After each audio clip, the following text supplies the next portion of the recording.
Bismillahirrahmanirrahim, salam alaikum wa rahmatullahi ta'ala wa barakatuh. Me revoilà pour vous informer de quelque chose qui m'a pas plu, pour en discuter seulement. Il faut toujours sortir ce qu'on a à l'intérieur de nous pour que ça gonfle pas et que ça devienne un gros problématique par la suite. Quand on a un souci avec quelqu'un, il faut aller le voir. Il faut absolument aller le voir. Il faut en parler, mettre le problème sur la table, en discuter, et puis pas partir. Parce qu'il y a le malin c'est Iblis, qui est pour le monde entier, tout ce qui est humain, il a toujours un diable derrière qui va lui mettre des mauvaises idées ou des idées noires dans la tête, et après ça sera la catastrophe, c'est le but, c'est le but. Bien, ce que j'ai entendu, là maintenant ce matin, m'a un petit peu chiffonné quelque part les tympans. Euh, c'est comme si c'était une craie qui grince sur un tableau.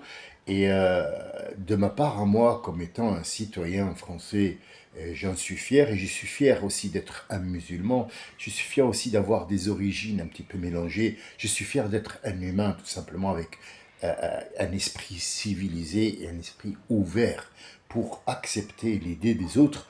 Le problème, c'est que des comme moi, je ne sais pas s'il y en a. euh, Est-ce qu'ils sont sur mon chemin? Est-ce qu'ils sont ailleurs? Il faut les chercher parce que tout ce qui m'entoure pour l'instant, n'ont pas cet esprit-là. Écoutez bien ce qui se s'ensuit. Alors déjà, je voudrais vous dire quelque chose que moi j'ai fait. Attention, c'est pas un rythme de vie, c'est pas une loi qui a été mise, non. Mais tellement je voudrais que les choses soient claires chez moi, c'est que je suis clair toujours dans mes idées ou dans ma vie avec peut-être mes ex. Quand je dis ex, c'est qu'il y a eu un problème. Alors, ce problème, il est d'ordre intime, peut-être, je ne vais pas dévoiler ma vie, mais s'il n'y a pas eu il n'y a pas eu de suite avec, par exemple, cette femme-là et qu'il y a eu des enfants, reste la relation des enfants, mais la femme n'est plus un problème. Donc je cherche mon épouse. Mon épouse, c'est celle qui est avec moi. Dès qu'elle sort de chez moi, elle devient mon ex-femme. C'est pas mon ex-épouse, c'est mon ex-femme. Parce qu'il y a eu un problème. Si c'est une femme, c'est un problème. Si c'est une épouse, c'est qu'il n'y a pas de problème. C'est comme ça qu'on doit voir les choses. Moi, de ma part, à moi, vous vous demandez ce que c'est que ça. Eh bien, c'est facile. Ça, c'est mon acte de mariage. Je l'ai toujours fait. Mon acte de mariage doit être encadré et mis dans la pièce principale où on vit, où on circule, pour se rappeler qu'on a un contrat de mariage et non pas une femme soumise à la maison. Non, c'est un acte de mariage qui a été signé par les deux personnes. Donc, le fait de l'accrocher dans la maison signifie que la personne qui est, soi-disant, l'homme, hein, de la moustache, non, ça c'est autre chose. Ça c'est masculin. Et ça c'est quand il y a le rite ou quand tu vas dormir dans la chambre à coucher, la chambre au ring, on appelle ça. Mais ça, c'est un contrat de mariage pour faire valoir les droits de cette dame qui est là et qui est une épouse. Jusqu'à ce qu'elle devienne femme quand il y a un problème. Et quand il y a un problème, il faut le mettre. Ben, pourquoi je vous évoque ça? Parce que, en fait, cette dame-là, elle doit avoir absolument une nationalité française. Or, ce que j'ai entendu ce matin m'a un petit peu, comme je vous ai dit tout à l'heure, je le répète pour la deuxième fois, ça m'a chiffonné les tympans. Ça m'a agacé quelque part. Je vais vous le dire et vous allez un petit peu penser, est-ce que c'est normal ou pas? Après, est-ce que nous, on va changer le monde? Non. Nous savons très bien ce qui se trame derrière, mais on est en train de regarder. Je vois à la télé ce matin Monsieur Rotaillot disant qu'il a durci ce qui s'appelle la nationalité et une nationalité française se mérite. Alors, qu'est-ce que t'as fait, Monsieur Bruno? C'est quoi la loi que t'as sortie pour durcir la nationalité française? Dis-moi, je suis français, t'es français, parle-moi. Vas-y, parle-moi. C'est vrai que t'es ministre. Moi, je suis artiste peintre. Quelque part, hein, je t'emmerde, mais bon. Ceci dit, il faut qu'on discute. Allez, discute avec moi parce que je suis un être humain. Tu fais pipi, je fais pipi. Tu rigoles, je rigole. Tu pleures, je pleure. Par contre, toi, ta fonction fait en sorte que tu durcis. Alors, donne-moi des raisons valables. Tu me dis que, dorénavant, la personne qui doit être française, dont mon épouse, n'a plus le droit d'être française sauf si elle connaît l'histoire de France. Et j'assume, il a dit, et j'assume. Bien. Alors, question. Stupide, peut-être, mais ça reste quand même une question. Quand je vais faire des courses chez des Français en France, dans une ville française, un quartier en France, il faut que je sorte ma nationalité ou est-ce que je raconte à la caissière pour qu'elle puisse me passer mes objets ou les choses que j'ai achetées dans la caisse et que je dois payer, est-ce qu'il faut que je montre ma nationalité ou est-ce qu'il faut que je lui raconte l'histoire de France? Parce qu'on en est là, hein. On est là. Donc en fait, quand on voit une femme qui a un voile, par exemple, ou un homme comme moi qui a un truc pour de la prière, musulman, stop, stop, stop, stop. Montrez-nous vos papiers, s'il vous plaît. Tiens, monsieur, voilà, je suis français. Non, non, ça c'est une feuille, ça. Ça c'est une feuille. Allez, raconte-nous. Napoléon, quand est-ce qu'il a fait pipi la dernière fois En 1915? Non, allez, enlève-lui la nationalité. Tu dégages.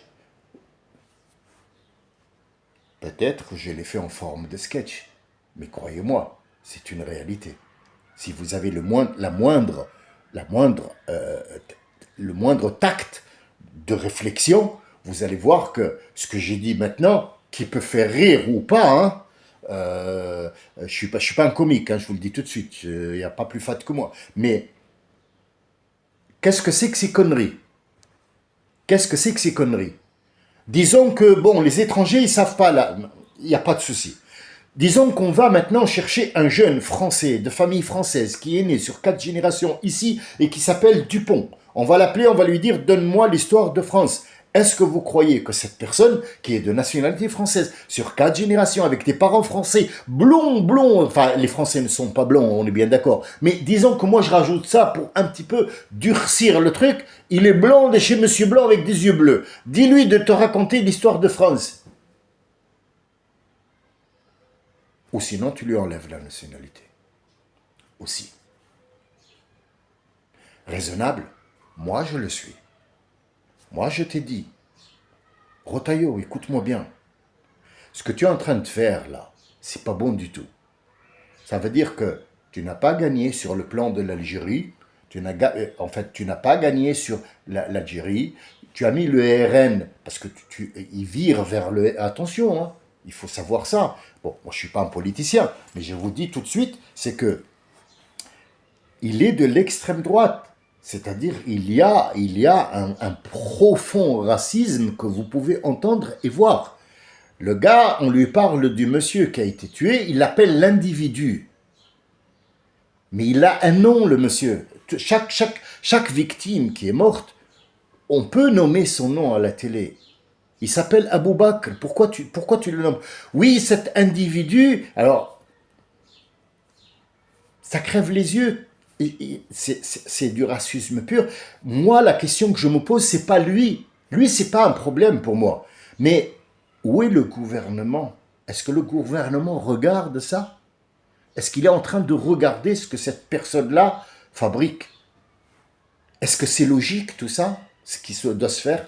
On s'en fout, on va pas parler de Dieu et machin. On parle juste, on est des individus en France et on a tous des droits. Est-ce que je ne dois circuler sur le sol français que si je sais que quand est-ce que Napoléon Bonaparte a fait caca la dernière fois? C'est pas normal tout ça. Moi je pense. Je pense que c'est pas normal. Après, est-ce que moi je suis faux? Je sais pas. Mais je sais que moi, je respecte la personne qui vit avec moi à la maison. Je ne l'ai pas considérée comme une femme. Je l'ai considérée comme une personne à part entière qui a un droit. Je lui ai mis ses droits au mur. Elle est là. Elle n'a pas besoin de me prouver qu'elle est une arabe ou une française ou une anglaise. Elle est reconnue comme étant ma moitié, mon épouse. Et quand il y aura plus de problème, il y aura un problème, hop, on enlève ça et peut-être on met un autre ou peut-être pas. Il n'y a pas de souci. Et ce qui compte pour moi, c'est le now. Maintenant, hier c'était fait, Et demain, de quoi est fait? Et nous avons l'heure. Le décompte est là. Le décompte est là. Tu es sur un siège éjectable. Toi ou l'autre ou n'importe qui, vous êtes sur un siège éjectable. Donc, l'histoire de faire comme quoi, si tu as la nationalité, il faut que tu saches l'histoire de France, c'est un petit peu exagéré quand même, et c'est un signe de guerre, ça. Ça, c'est une déclaration de guerre contre les individus qui viennent du Nord-Afrique. Et ça, c'est pas bien. C'est pas bien vu par les médias, c'est pas bien vu par les musulmans eux-mêmes, c'est pas bien vu par les pays. Tu as un petit bonhomme qui va bientôt être éjecté et tu as foutu un sacré merdier dans le pays, quoi, hein. Moi, je me sens maintenant un petit peu dévalorisé. Parce que honnêtement, je ne connais pas la vie de Louis XVI. Je sais que c'était un roi. Est-ce que ça fait de moi un étranger? Est-ce qu'on doit m'enlever ma nationalité? J'ai 58 ans quand même. Donc, qu'est-ce qu'on fait? Qu'est-ce qu'on fait? Est-ce que je continue jusqu'à la retraite? Est-ce que je m'arrête? Il faut me dire. Je connais pas. Louis XVI, je ne le connais pas personnellement. Moi, franchement, il n'y a pas eu de contact avec nous. Lui, il était dans son coin, moi dans son coin. Après, voilà. J'ai connu Bonaparte. On est allé ensemble 3 ou 4 fois au bistrot, mais c'est tout. Vous voyez, on vire vers le ridicule. Et ce ridicule-là, en fait, on le trouve partout. Partout. Moi, personnellement, je ne ferais pas ça à ta place. Qu'est-ce que je ferais? La question est simple. Qu'un simple. Donnez-moi des gens sains d'esprit. Donnez-moi des gens qui sont honnêtes et qui sont sincères. Chaque personne qui est sincère avec lui-même, chaque personne qui est sincère avec les autres, même s'il y a un problème, il sera réglé. Mais si tu mens, le mensonge, crois-moi, tu dors et le matin tu vas oublier ce que tu as dit hier parce que tu as menti. C'est ce qu'on voit tous les jours avec les hommes politiques. Depuis que le temps est temps, ils mentent, ils vous promettent des choses qu'ils ne tiendront pas parce qu'ils ne savent pas de quoi demain est fait. Et vous non plus, vous ne savez pas de quoi demain est fait. Notre prophète, il dit, fais en sorte de vivre éternellement. Mais n'oublie pas que demain tu vas mourir. Lourd de sens, c'est pas que lourd, hein, excuse-moi. Tu peux pas soulever ça, tellement c'est lourd, c'est pas possible. Fais en sorte de vivre éternellement. C'est-à-dire fais des plans pour que les autres en profitent, ceux qui vont venir après toi. Mais n'oublie pas, demain tu meurs. Alors demain c'est quoi? C'est pas forcément demain matin, le 1, le premier du mois, le 2 du mois. Demain c'est large, c'est ouvert. Alors, il y a des gens qui meurent jeunes, il y a des gens qui meurent bébés, il y a des gens qui meurent autrement. Mais pour changer de discussion, parce qu'en fait, je suis un petit peu... Il n'y a pas que mes tympans qui sont chiffonnés. Moi, j'ai pas pu travailler. Je suis allé pour travailler. En fait, j'ai pas pu. Ça m'a un petit peu coincé dans la poitrine. Je me suis dit, faut que je sorte parce que sinon je pourrais plus travailler. Je suis un artiste et un artiste, en fait, j'ai besoin d'idées, j'ai besoin de choses concrètes, j'ai besoin de pensées. Pour mettre une pensée en couleur, en mouvement dans un truc qui ne bouge pas, il faut absolument avoir l'esprit sain. Et l'esprit sain, quand on dit une vérité, il faut qu'on sorte tout. Même quelqu'un que tu détestes, tu lui dis, écoute, je ne t'aime pas. Peut-être que demain, je changerai d'avis. Mais quand tu gardes pour toi, je ne t'aime pas, je ne t'aime pas, je ne t'aime pas, demain, ça va être un ennemi pour toi. Et donc, tu vas prendre des précautions. Et donc, tu ne feras que ça. Donc, à la fin, qu'est-ce qu'on a comme résultat? Tu n'as pas travaillé. Tu n'as pas travaillé, tu n'as pas donné de ta personne pour faire quelque chose dans la vie. Donc, en fait, tout ce que M. Rotaillot est en train de faire ici, c'est de casser le pays qui s'appelle la France. Et c'est ça le problème qu'on a aujourd'hui. En fait, pour ce qui est des bébés qui meurent dans le ventre de leur mère ou qui meurent étant bébés, sachez-le, Allah nous dit que ces bébés-là, seront toujours bébés. Il y a une raison pour laquelle Dieu ne leur a pas donné une vie, c'est parce qu'ils vont être des oiseaux dans le paradis. Alors, comme ça, dit comme ça, c'est pas très intellectuel, c'est pas très pensé, c'est pas très, ça reste vague, des oiseaux dans le paradis. Alors, pour les gens, euh, je vous ai promis de vous parler des temps de la prière, mais là, vu c'est pas la peine. Donc, ces enfants seront éternellement des enfants avec des petites ailes, mais pas des ailes comme vous concevez, vous, avec des ailes d'oiseaux, de canaris. Non, non, c'est une autre résonance, mais le cerveau humain ne peut pas accepter autre chose que le mot aile. Donc, un ange a des ailes, un oiseau a des ailes, donc c'est la même chose avec des plumes, avec des trucs. Ne croyez pas ça, un ange a des ailes, c'est une autre façon d'avoir des ailes, c'est une autre chose que l'on ne connaît pas et qu'on ne voit pas. Parmi les informations que vous devez savoir, Dieu il a dit وَيَخْلَقُ مَا لَا تَعْلَمُونَ. Je peux vous mettre en description toujours le verset, d'où il vient, de quelle page, mais je pense que vous lisez pas l'arabe, donc autant vous le décrire vous moi-même. Donc, وَيَخْلَقُ مَا لَا تَعْلَمُونَ. Et il va créer des autres mondes que vous ne connaissez pas et que vous ne connaîtrez pas. C'est pas la peine d'y penser. Je vous informe juste pour ne pas vous laisser dans le vide avec votre histoire. Est-ce qu'il y a d'autres mondes qui vivent? Effectivement, il y a d'autres mondes, il y a des mondes parallèles, il y a des vortex qui s'ouvrent dans le monde entier. C'est écrit, on en a les preuves. Je peux vous emmener avec moi dans ce délire-là, que j'appelle délire. Pour des gens, c'est du délire, mais pour moi, c'est des vérités. Donc, ils sont là, les versets. Je peux vous parler de l'astronomie rien qu'en lisant des sourates ou des ayats, et on aura peut-être vague, on n'est pas des astronomes, on n'a pas le savoir du neutron et de machin, mais on a une petite idée que Dieu nous donne. Sachez qu'il y a des mondes que vous ne connaissez pas et que vous ne connaîtrez pas. Il y a des choses qu'il a créées que vous ne verrez jamais de votre vie, ni vous, ni vos petits-enfants. Et c'est fait pour. D'ailleurs, Dieu est grand. Et c'est pour ça qu'on dit Allahu Akbar. Pour la simple raison, c'est que tout ce que tu vois, tout ce que tu connais, tout ce que tu peux imaginer, n'arrive pas à un grain de sable de la science qu'il y a autour de toi. Je vous remercie pour cet appel et je vous appelle pour euh, réfléchir sur cette histoire.